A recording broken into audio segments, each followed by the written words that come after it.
Well, there were over 18,000 individual applications that were part of that database. The question of whether they were at risk is a matter that was a judgment at the time, and a fresh judgment we've been able to take based on an independent report that I commissioned earlier this year.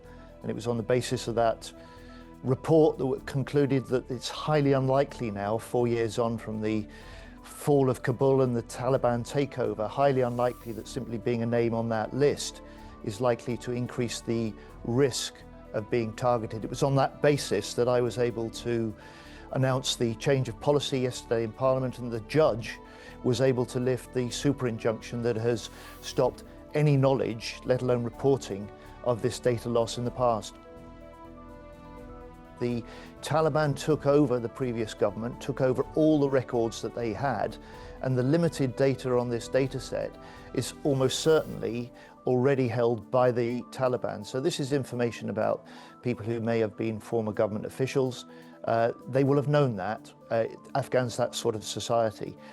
My job was to try and get on top of a situation and sort out a situation that we inherited from the last government at the last election, where we had not just this massive data breach that was undisclosed, but the previous government had set up a secret resettlement route into this country, and they had covered it all with this super injunction.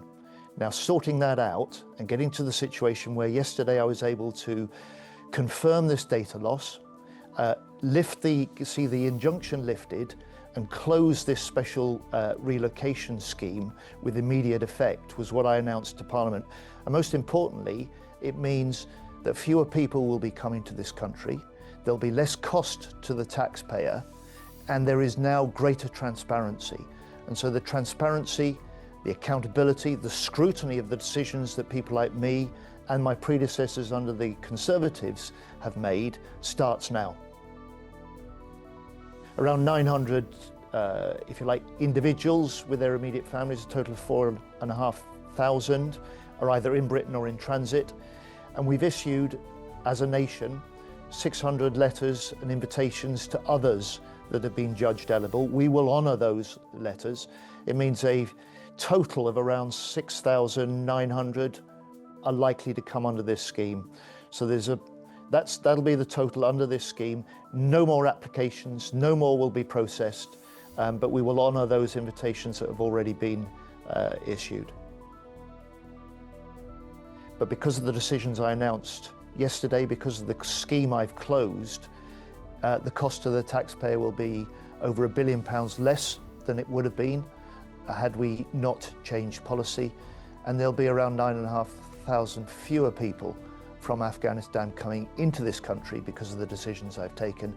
But most important for me, at the heart of this, I've been able to take decisions which has restored the proper accountability in Parliament, the proper scrutiny in the media, and therefore the public knowledge that people are entitled to have that has been denied for the last 2 years because of this super injunction.